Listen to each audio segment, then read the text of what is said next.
Di situ udah mulai ada keganjilan lah. Itu tiba-tiba telepon masuk. Oh iya? Telepon masuk, WhatsApp semua masuk, SMS masuk, persis telepon itu emang masuk. Gue sampai sempet, kok ada suara HP. Gue teriak dong, jelas kayak di gunung. Woi, woi. Cuma gak ada yang nyaut. Gue baru ngeh, gue peserta terakhir pendakian di sini maksudnya. Gak ada lagi. Dan itu yang di depan gue itu selisihnya.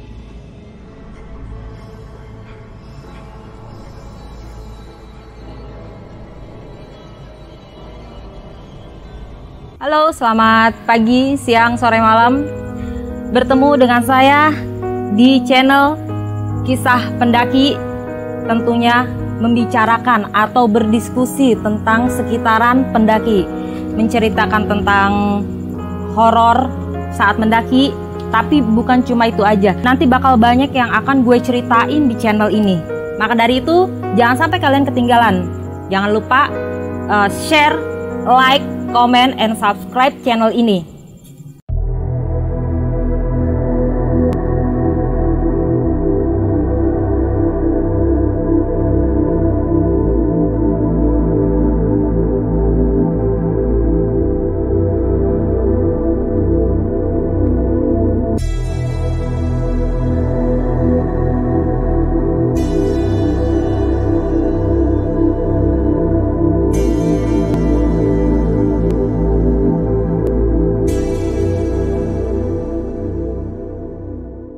Malam ini gue kedatangan salah satu narasumber yang benar-benar memiliki pengalaman saat dia mendaki.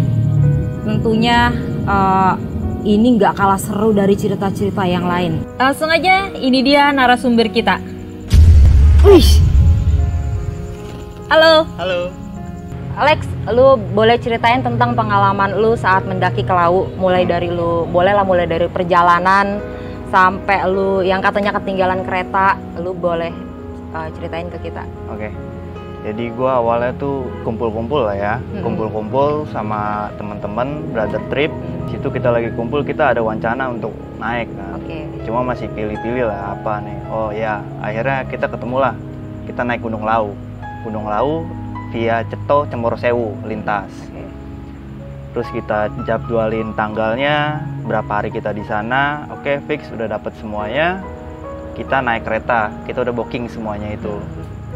Dan di situ di hari hanya itu, gue ketinggalan kereta. Auto angus dong tiket lu berarti ya? Iya, angus. Gue udah angus. Akhirnya karena gue udah janji sama teman-teman. Iya. Terus gue baru pertama kali lah naik sama circle ini gitu loh, sama anak-anak ini. Akhirnya gue putusin, oke, gue tetap lanjut jalan. Akhirnya gue ngecer lah. Konsisten lah. Iya, ngecer dengan ya kondisi pas-pasan lah. Oke, gue naik hampir seharian. Gue di situ sehari lah di perjalanan itu gue nggak tidur apa. Sampai sana itu gue naik bis berapa kali, naik ojek sampai base camp ya kan. Belum sempet tidur sama sekali. Akhirnya gue sempet istirahat cuma setengah jam atau 1 jam. Di situ gue sampai itu pukul jam 1 siang. Siang. Iya. Gue akhirnya mandi, sarapan lah, sarapan, ngerokok, ngopi, setengah jam. Gue akhirnya lari ke Simaksi, pengurus Simaksi, pendaftaran. Gue jalan di sana, gue pamit sama orang base camp, tanya di sana udah sampai Simaksi. Gue belum nyampe, cuma dia udah langsung ngomong, ini mas yang dari Jakarta ya? Oh sorry, berarti pas lu sampai base camp Ceto, teman-teman lu udah pada naik? Udah pada naik. Udah pada naik, jadi gue calling-callingan sambil jalan. Gue calling-callingan, pertama anak-anak pada bilang kan, lu sampai jam berapa di sini? Kayaknya gue masih lama. Soalnya gue di Semarang itu gue jam 7 atau jam 8 lah, sampai Semarang. Oke, gue jam 9 lu belum nyampe sini, gue jalan sama anak-anak. Oh ya nggak apa-apa, jalan aja duluan. Iya, gue jalan pelan-pelan kok katanya kan. Terus akhirnya kita komunikasi, kita tentuin ketemuannya di mana, pos 5 lah, itu titik kumpulnya kita. Buat ngecamp ya? Iya, buat ngecamp, sekalian ngecamp. Gue tadi gue lanjut lagi ke Simaksi. Jadi orang itu, gue belum sampai tempatnya itu dia udah tahu. Ini mas yang dari Jakarta ya? Iya mas, saya yang dari Jakarta. Yang ketinggalan kereta? Iya betul. Oke, gue sambil senyum-senyum. Akhirnya gue bilang, teman saya udah naik mas. Udah mas. Jam berapa mas? Jam 9 naik. Terus gue tanya-tanya lagi kan, ini di atas atau sebelum temen saya itu masih ada gak tim yang naik lagi? Ada katanya, seling 1 jam doang dari temennya Mas. Itu sekitaran berapa orang lah, 6 atau berapa orang. Itu gue udah sampai situ kan jam 1:30, gue tanya-tanya lagi kan, ini abis saya ada lagi gak buat yang naik? Dia bilang ini udah nggak ada, ini udah terakhir. Lu yang terakhir tuh? Sendiri pula? Sendiri pula. Itu jedanya lumayan panjang kan, dari jam 10 sampai jam 1:30. Oke, gue akhirnya ditanya, Mas ini serius mau naik? Serius, saya naik. Emang udah janjian di pos berapa? Pos 5 katanya. Gue bilang pos 5 kan. Serius? Serius. Mas kuat? Ya kuat. Ini udah jam segini Mas soalnya. Masalahnya dari base camp sini sampai pos 5 itu paling minimal 6 jam. 6 jam sampai 7 jam itu jalan santai. Akhirnya gue bilang, ya saya kuat kok. Kalau misalkan saya nggak kuat, saya bakalan balik lagi ke sini ke base camp. Iya Mas, kalau misalkan nggak kuat, Mas balik aja ke base camp. Iya Mas. Oh yaudah Mas, silakan jalan. Oh iya, kasih. Udah gue akhirnya gue pamit juga sama orang Simaksinya. Gue jalan lah di situ. Di situ kan awalnya kayak gapura tuh, gapura gede, kayak selamat datang di Ceto. Ceto. Gue masuk situ, terus kayak ketemu candi-candi kan? Iya betul. 2 jalur itu kayak kita ke kiri itu ke ladang-ladang warga. Oh, oke.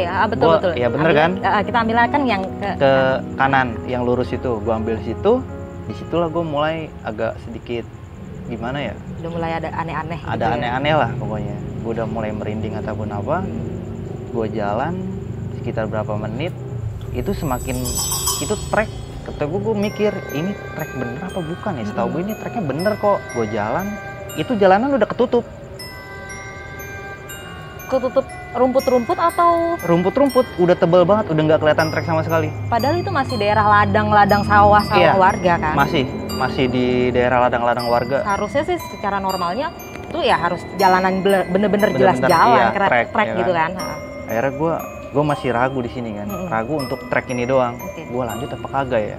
Akhirnya gue terbalik badan, gue langsung kaget. Kagetnya? Gue ngeliat orang jongkok persis belakangin gue.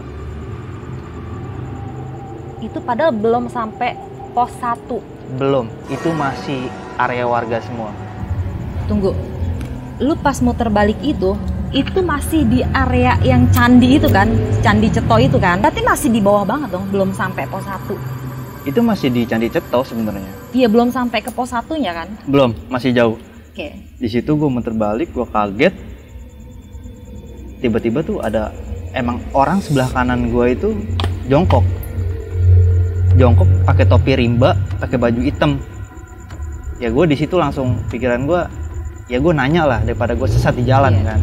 Gue tanya, misi pak. Pertama awalnya nggak nengok. Gue deketin lagi, misi pak, mau nanya, ini jalur trek bukan ya? Trek pendaki. Dia bilang dia nggak jawab sama sekali.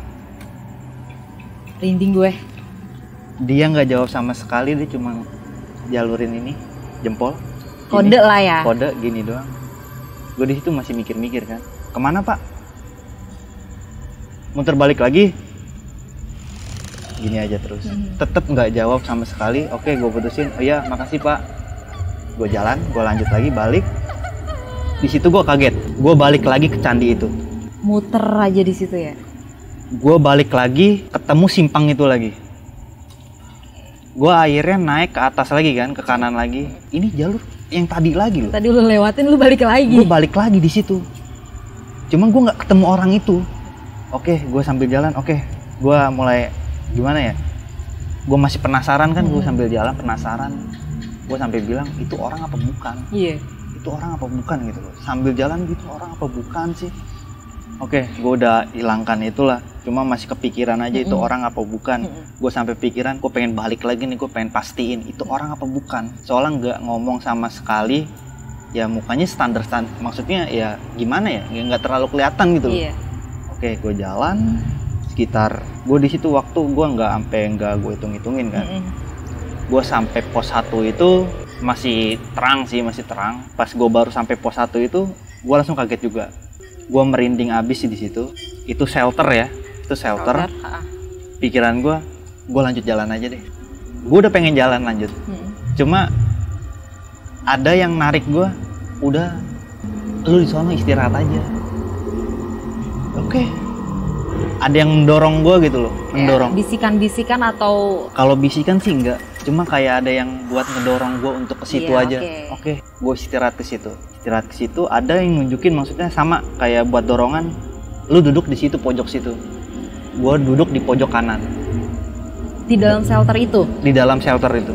Gue sambil jongkok. Gue udah nggak, gue ngapain berhenti di sini? Gue udah pengen jalan. Oke, gue lihat sambil kanan kiri, karena kan itu seng kan, ketutup badan gue udah nggak kelihatan kan. Gue lihatnya kanan kiri depan doang. Gue sambil cengok ya kan.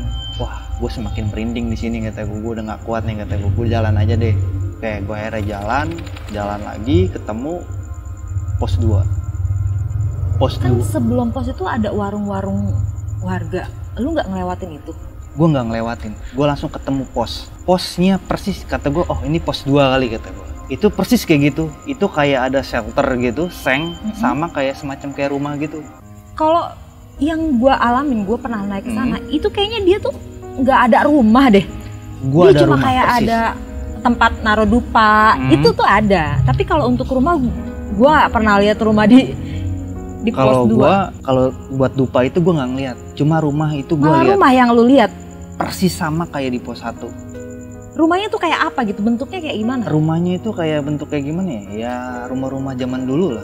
Gede? Cuma udah nggak gede, itu kecil. Kayak model-model shelter, cuma dia ada atap kayak semacam kayak rumah gitulah. Kayak semi permanen gitu. Cuma ada tua, ada kuburan di situ. Kata gue mikir juga, kok ini sama bentuknya kayak pos 1. Cuma di situ ada yang ngedorong gue juga untuk duduk di situ lagi. Posisinya pas persis sama sebelah kanan. Sama kayak waktu di pos 1 juga? Iya, persis. Oke, kata gue, gue duduk di sini. Gue sempetin minum. Karena di situ gue logistik cuma bawa air. Nggak bawa perbekalan makanan kecil atau apa? Itu nggak ada. Yang gue bilang dari awal, gue udah itu di situ gue udah bukan maksain sih jatuhnya. Gue emang udah ngepres untuk dana itu semua. Logistik itu semua udah dibawa anak-anak. Sekitar 5 menit 10 menit gue jalan lagi. Itu nggak jauh dari situ gue udah ngalamin hal-hal yang membuat gue agak sedikit gimana ya, sedikit pengen berhenti gitu, pengen ngelihat kanan kiri aja. Apa sih di pos itu yang lu alamin yang bikin lu pengen stuck di situ?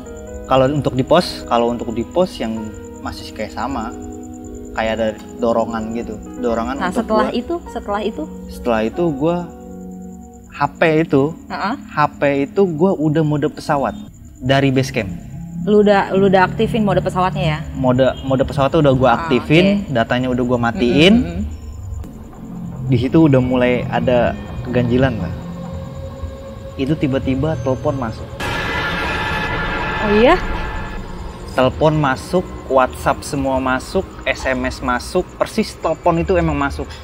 Gue sampai sempet, kok ada suara HP. Gue teriak dong, jelas kayak di gunung. Woi. Cuma gak ada yang nyaut. Gue baru ngeh, gue peserta terakhir pendakian di sini maksudnya. Gak ada lagi. Dan itu yang di depan gue itu selisihnya jauh banget, gak mungkin kan. Pas gue cek lagi, HP gue. Tapi HP, pada saat lu buka HP lu tuh dalam keadaan terkunci atau enggak? Terkunci. Karena kan kalau misalnya nggak terkunci kan masih masuk logika, kalau misalkan kepencet lah mode pesawatnya otomatis ketekan sendiri kayak gitu kan. Tapi kalau dalam keadaan terkunci, gue bingung juga nih. Makanya gue di situ juga. Makanya gue panik di situ. Ini HP padahal kunci loh.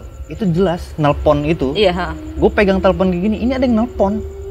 Siapa yang telepon pada saat itu? Itu kakak gue yang nelpon. Oke. Mungkin dia nanyain kabar, gimana-gimananya. Cuma itu nggak sempet gue angkat, gue sampai mikir dulu kan. Oh ini HP bisa bunyi, maksudnya bisa ada panggilan masuk gitu. WhatsApp semua masuk. Drastis tuh WhatsApp masuk semua, bunyi semua. Perasaan ini udah gue silent, terus gue udah mode pesawat, terus udah gue datanya gue matiin. Di situ gue semakin, itu gue duduk loh, gue udah langsung lemes. Kok ini HP nyala?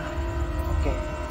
Kata gue sambil mikir juga, kok ini bisa kayak gini gitu. Oke lah, gue usah mikirin apa-apa, gue tetap lanjut jalan aja. Gue sendiri di sini, gue mikirnya di situ, gue udah optimis, gue sampai pos 5 aja. Gue jalan di sana terus sambil gue merindingnya itu bukan main. Merindingnya itu gue bener-bener udah ya gimana ya, lu sendirian pula ya kan? Kayak gitu kan. Oke, gue udah pikiran ketemu orang aja.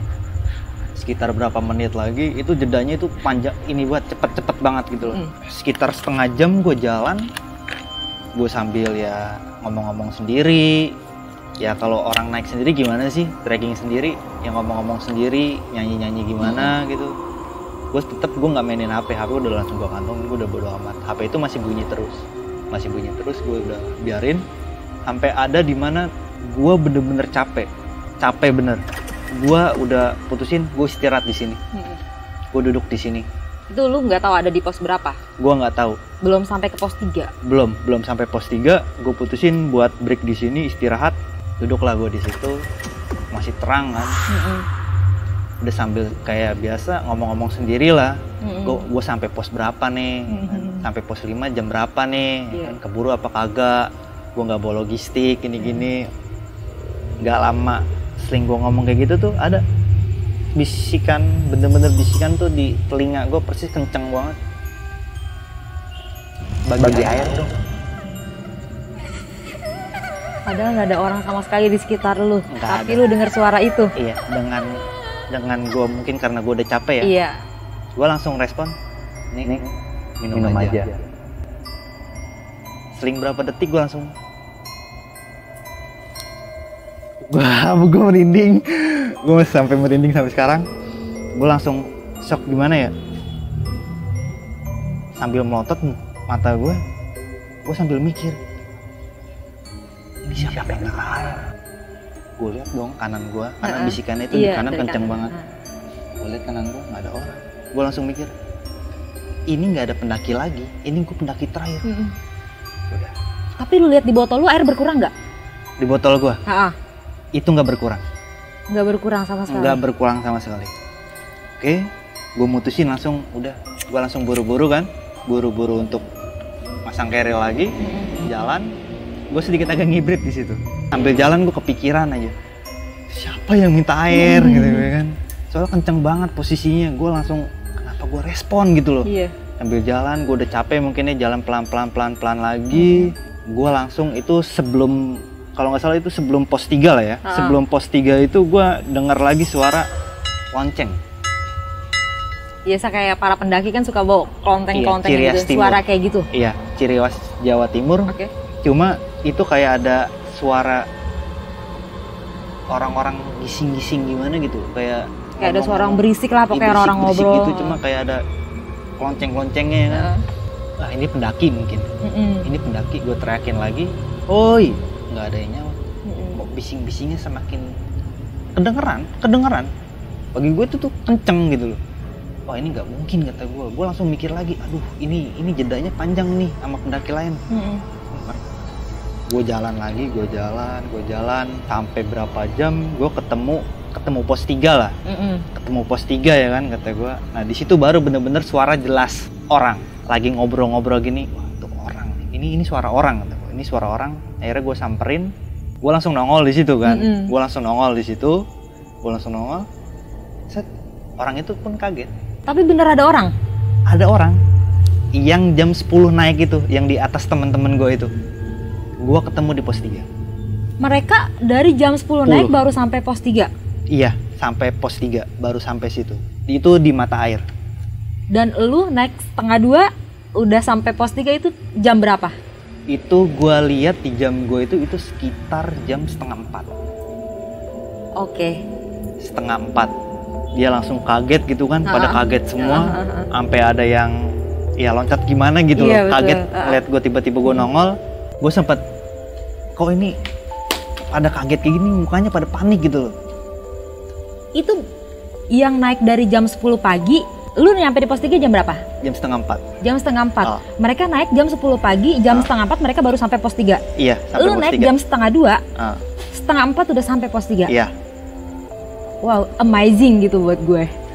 Makanya di situ gue juga, kata gue nih, waktu lumayan juga. Cuma gue hitung-hitung tuh waktu emang gue lumayan lama loh sebenarnya jalan. Cuma di situ terasa cepat aja. Sampai pos 3 itu gue sampai sempat bengong kan. Ini orang kenapa? Kok pada kaget semua gitu loh. Sampai dia ngomong, Mas orang kan? Mas orang kan? Iya, saya orang kok. Kaki saya naplak. Dia sampai ngeliatin kaki dong. Kaki. Ini orang kenapa sih? Kaki gue naplak kok. Dia sampai sempet, pokoknya sekitar 5 menit dia masih penasaran sama gue. Dia pegang-pegang ya kan. Terus dia lihat kaki gue lagi. Sampai ada temennya ngomong, coba lihat dulu itu kakinya. Ya udahlah, gue biarin lah. Akhirnya dia udah percaya, oh iya ini bener orang kok. Emang kenapa sih mas? Ya, mas dari mana sih mas? Saya dari Jakarta.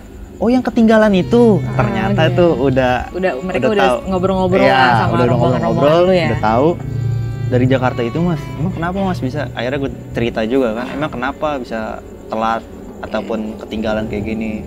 Ya karena telat sama kereta mas. Terus mas tetap lanjut jalan. Ya saya buktinya sampai sini. Dia nanya jalan jam berapa dari base camp? 1:30.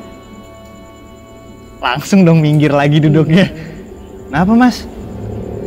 1:30 bener mas? Bener kok. Kalau nggak percaya tanya aja dari tim simaksinya kan. Mas ini jam berapa mas? 3:30. Kok cepat banget mas? Lewat mana? Lewat jalur. Saya dari jam 10 aja baru sampai loh ini. Udah panjang ngobrol-ngobrol panjang lebar. Saya gue dikasih makanan kan, biskuit. Mas udah makan? Belum. Ada makanan? Nggak ada.